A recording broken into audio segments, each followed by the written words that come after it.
یترکو ان یقولوا آمنا، یہ کہ اتنا کہنے پر چھوڑ دیے جائیں گے آمنا، ہم تو تیری ذات کو مانتے ہیں۔ اتنا کہنے پر چھٹکارا ہو جائے گا، موت کے وقت کامیاب ہو جائے گا آدمی، قبر کے وقت کامیاب ہو جائے گا، پلسرات پہ کامیاب ہو جائے گا، میدان حشر میں کامیاب ہو جائے گا، صرف اتنا کہنے سے آمنا، او پروردگار میں تو تیری ذات کو تسلیم کرنے والا تھا، میں تو تجھے ماننے والا تھا۔ اب آواز آتی ہے ارے تم بھی دوستوں کو پرکھ کے دیکھتے ہو، رشتہ داروں کو آزما کر دیکھتے ہو، وَهُمْ لَا يُفْتَنُونَ، میں بھی تو تمہیں آزما کر دیکھوں گا تم کیا کرتے ہو، زبان سے کیا کہتے ہو اور عمل کیا کرتے ہو۔ السلام علیکم، قاری حنیف ملتانی صاحب۔ وَلَقَدْ فَتَنَّا الَّذِينَ مِن قَبْلِهِمْ فَلَيَعْلَمَنَّ اللَّهُ الَّذِينَ صَدَقُوا وَلَيَعْلَمَنَّ الْكَاذِبِينَ۔ فرمایا البتہ تحقیق میں خدا کی یہ عادت ہے، میں خدا بند کریم کا یہ مزاج ہے، میں پروردگار عالم کی یہاں یہ طریقہ ہے، میں بھی آزما کر دیکھا کرتا ہوں یہ مجھے ماننے والا زبان کی نوک سے مانتا ہے یا دل کی کوٹھڑی میں بھی میرے لیے کوئی جگہ موجود ہے، میں بھی دیکھتا ہوں۔ لیکن آج حالات یہ ہیں، پروردگار عالم نے ہمیں پرکھا، ہمیں آزمایا، فرمایا وعد اللہ الذین آمنوا وعملوا الصالحات منکم، اللہ پاک فرماتے ہیں میرا ایمان والوں سے وعدہ ہے اور جو کام اچھا کرتے ہیں تم میں سے لیستخلفنہم فی الارض، میں ان کو زمین کی بادشاہت عطا کروں گا، ان کو ملکیت عطا کروں گا، ان کو میں دنیا کا اقتدار بخشوں گا، کما استخلف الذین من قبلہم، جیسا کہ میں نے پہلے لوگوں کو بھی آزمایا یوں ہی دے کر اقتدار۔ مگر ہم لوگ اقتدار کی نشے میں، کمانے کھانے کے نشے میں، تجارت کے نشے میں، زمین کے نشے میں، اپنی دولت کے نشے میں یہ سوچنا بھی بھول گئے کہ پروردگار عالم نے کتنا بڑا کرم کیا، کتنا بڑا فضل فرمایا کہ لوگوں کی قربانی سے یہ ملک بنا۔ گارے کی جگہ پاکستان کے جڑوں میں، بنیادوں میں جو گارا بن کر کے لگا ہے، رب ذوالجلال کی قسم اس میں پانی نہیں پڑا، مسلمانوں کا لہو لگا ہے۔ اینٹ روڑوں سے بنیاد نہیں بنی، اینٹ اور سلوں سے بنیاد نہیں بنی، پاکستان کی بنیاد میں شہزادیوں کی آبرو لگی، خانزادیوں کی عزت لگی، ہزاروں عورتیں جمنا دریائے جمنا میں ڈوب کے مر گئی، ہزاروں عورتوں نے جب دیکھا ہندو ہماری عزت پہ ہاتھ ڈالے گا، سکھ ہماری آبرو پہ ہاتھ ڈالے گا، سکھ اللہ کے قرآن کی توہین کرے گا، اپنے گھر میں سے عورتوں نے سونا نہ اٹھایا، چاندی نہ اٹھائی، بچے سینے سے نہ لگائے، گھر کا کوئی مال و متاع ساتھ نہ اٹھایا، ایک اللہ کا قرآن اٹھایا، کافر کا ہاتھ خدا کی کتاب کو نہ لگے، کافر کا ہاتھ مجھ اللہ کی بندی کو نہ لگے، سینے سے قرآن لگایا، دریا میں چھلانگ لگا دی۔ آج ہزاروں لاکھوں عورتوں کی روحیں ہم سے پکار پکار کر کے پوچھتی ہے اور تم لوگ او دھوکے بازوں اور فریب کرنے والوں، یہ جشن کیسا، یہ رقص و سرود کیسا، یہ میلہ ٹھیلا کیسا، یہ چراغاں کیسی، یہ ناچ گانا کیسا، یہ ڈول ڈھپڑا کیسا، کس چیز پر تم آمادہ ہو، کس چیز پہ ناز کرتے ہو؟ ہم نے تو سنا تھا تم سب کچھ قرآن کے لیے کر رہے ہو، مگر تم نے قرآن کریم کو تو مردوں کے لیے اٹھا کے رکھ دیا۔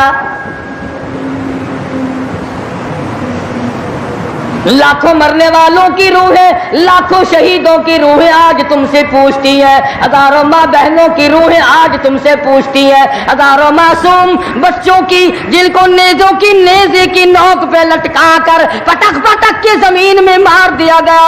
مشرقی پنجاب میں 2.5-3 لاکھ سے زیادہ مسجدیں جن میں قرآن پڑھا جایا کرتا تھا، آج جا کے دیکھو گدھے پیشاب کر رہے ہیں، خنزیر بندھے کھڑے ہیں، گوبر پاتھی پک رہے ہیں، چاروں طرف سے بیعت بھی ہو رہی ہے، وہ کئی لاکھ مسجدوں کے مینارے تم سے آج کے دن پوچھتے ہیں اور مسلمانوں یہ تم نے کیا کیا؟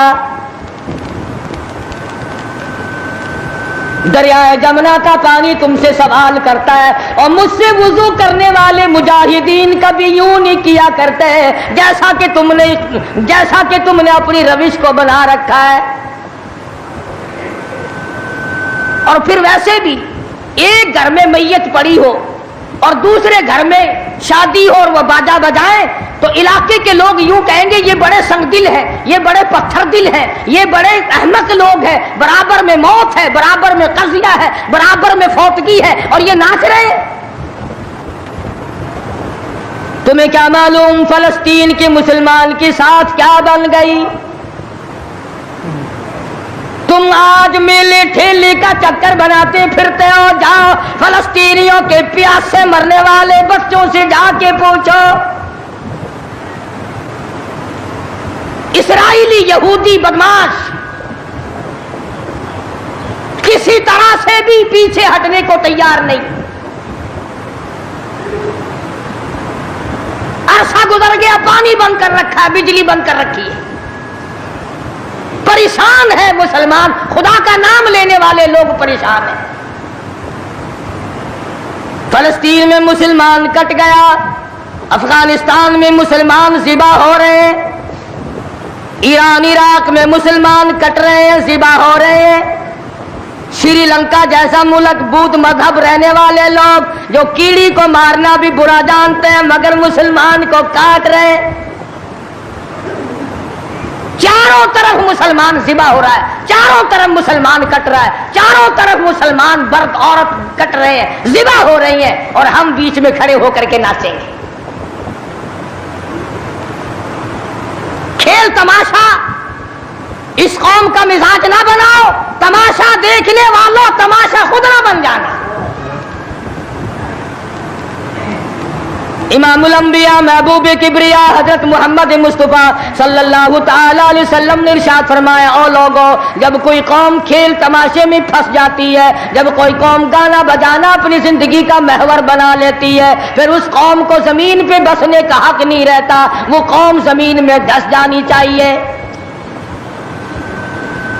ایک مر رہا ہے اور ایک رنگریلیاں منا رہا ہے.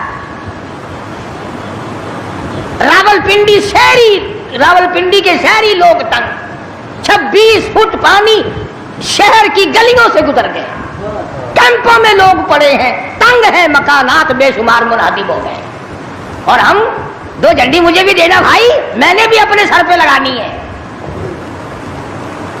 جھنڈی تو لگانی ہے, کبھی بارڈر پہ جا کے تو للکار کسی کو. ادھر ایٹم بم بن رہے ہیں, ادھر مسلمانوں کے گلوں پہ چھرے چل رہے ہیں, ہم رنگ برنگی جھنڈیوں کے پیچھے پھر رہے ہیں. سال میں 4 موقع بنا دیے قوم کو کھلانے کے, تماشا دکھانے کے کہ تم اسی دھندے میں لگے رہو. 10 محرم کا جلوس نکالا کرو, 12 ربیع الاول کا جلوس نکالا کرو, 23 مارچ کا جلوس نکالا کرو, 14 اگست کا جلوس نکالا کرو. سال میں تمہارے لیے 4 دن انتخاب کر دیے تاکہ تم اسی دھندے میں لگے رہو. خداوند عالم اتنی بڑی طاقت کا مالک ہے کہ اگر وہ ناراض ہو گیا تو پھر اجتماعی عذاب آئے گا, قومی عذاب نہ آ جائے. 14 اگست اللہ کے سامنے عاجزی کرنے کا دن تو ہے, استغفار کرنے کا دن تو ہے, توبہ کرنے کا دن تو ہے, اللہ سے ملک کے لیے قوم کے لیے دعائیں مانگنے کا دن تو ہے, قرآن خوانی کے لیے دن ہے, درود شریف پڑھنے کا دن ہے, اللہ اللہ کرنے کا دن ہے. چاروں طرف یہود و نصارہ, ہندو کافر جو مسلمانوں کے خلاف سازشیں بنا رہے ہیں, ان کو ختم کرنے کے لیے, ان کو مرنے اور ان کے ملیا میٹ کے لیے دعا کرنے کا دن تو ہے, خیرات کرنے کا دن تو ہے, اللہ اللہ کرنے کا دن تو ہے, ناچ کا نہیں, گانے کا نہیں, ڈھول ڈھپڑے کا نہیں.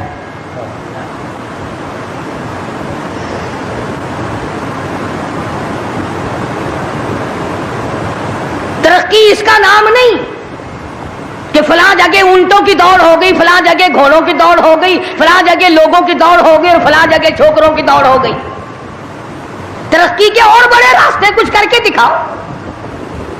اللہ پاک جل شانہ نے اعلان کر دیا, لوگوں قال عسى ربكم ان يهلك عدوكم وَيَسْتَخْلِفَكُمْ فِي الْأَرْضِ فَيَنْظُرَ كَيْفَ تَعْمَلُونَ۔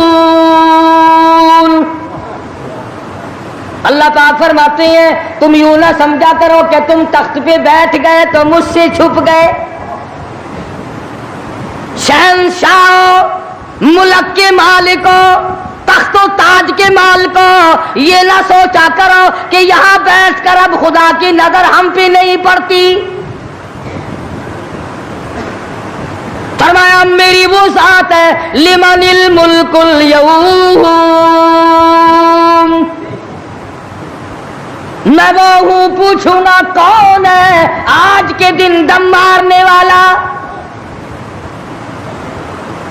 الیوم تجزا کل نفس بما کسبت، کسی پر ظلم نہیں کیا جائے گا، کوئی بول نہیں سکے گا، جواب نہیں دے سکے گا، کیوں؟ دربار الہی ہوگا۔ کہتا وہ ایسی روب کی جا ہے کہ دربار الہی میں ہزاروں سر بلندوں کا عزیزوں سر جھکا ہوگا۔ بڑوں بڑوں کے سر جھک جاتے ہیں، اپنی مرضی سے نہ جھکے تو خدا جھکا دیتا ہے۔ فرمایا یہ تمام کا تمام نظام میری طرف سے چلتا ہے، تم عارضی ہو، تم جیسے پہلے کہیں آئے اور کہیں چلے گئے، تم بھی نہیں رہو گے۔ اللہ پاک نے فرمایا باقی رہے گی میری ذات۔ اس لیے ہوش کر کے ہر آدمی کو قدم اٹھانا چاہیے، تاجر کو بھی، پیر کو بھی، مولوی کو بھی، افسر کو بھی، تمام لوگوں کو ہوش کر کے قدم اٹھانا چاہیے۔ کوئی ایسی صورت نہ ہو جس سے خامخواہ ہم عذاب میں گرفتار ہو جائیں۔ حضرات صحابہ اکرام رضوان اللہ تعالی علیہ مجمعین انہی چیزوں سے ڈرا کرتے تھے۔ خود مدنی کریم صلی اللہ تعالی علیہ وسلم کا یہ حال ہے، راستے میں پڑی ہوئی ایک کھجور آپ نے اٹھا کر منہ میں ڈال لی۔ سیدہ فرماتی ہیں ہماری اماں ام المومنین رضی اللہ تعالیٰ عنہ کہ ساری رات حضور کو نیند نہ آئی، میں نے بار بار پوچھا کیا بات ہے، کوئی تکلیف ہے؟ فرمایا نہیں۔ پھر نیند کیوں نہیں آتی؟ فرمایا راستے میں کھجور پڑی تھی، میں نے اٹھا کر اس لیے منہ میں ڈال لی ضائع نہ ہو جائے۔ اب مجھے یہ بات تنگ کر رہی ہے، نہ معلوم کسی کا حق نہ ہو اور میرے حلق کے نیچے چلا گیا، قیامت میں اگر مطالبہ کیا تو میں کیا جواب دوں گا؟ سیدنا فاروق اعظم رضی اللہ تعالیٰ عنہ کا زمانہ آیا، آپ نے اہل مدینہ کو اکٹھا فرمایا اور فرمایا کہ تم جانتے ہو میں تجارت کرتا تھا اور آج تم نے مجھے ایک کام میں مشغول کر دیا خلافت کے، اب میرے گزر اوقات کی کیا صورت ہوگی؟ تو تمام صحابہ اکرام نے، اہل مدینہ نے یہ فیصلہ کیا کہ متوسط درجے کا جو کھانا ایک عام آدمی کھا سکتا ہے اتنا وظیفہ مقرر ہو جائے۔ چنانچہ فاروق اعظم رضی اللہ تعالیٰ عنہ کا وظیفہ مقرر ہو گیا۔ امیر المومنین خلیفۃ المسلمین 22 لاکھ مربع میل کا حکمراں، کابل سے لے کر طرابلس تک کا حکمراں فاروق اعظم، جس کو خدا کے نبی نے اللہ میاں سے مانگ کے لیا۔ ایک دن جمعے کے اندر خطبہ ارشاد فرما رہے ہیں، خطبہ دے رہے ہیں، صحابہ کہتے ہیں ہم نے امیر المومنین فاروق اعظم کو تہمت کو دیکھا، منجلے اور لنگی کو دیکھا، ایک لنگی میں ایک چادر میں 12 پیوند لگے ہوئے تھے۔ 12 پیوند، 22 لاکھ مربع میل کا حکمراں، اس کے تہمند میں 12 پیوند ہے، ایک پیوند چمڑے کا بھی ہے۔ آج تو پیوند لگانا ہمارے یہاں عیب ہی ہو گیا، کون اس بات کا خیال کرتا ہے؟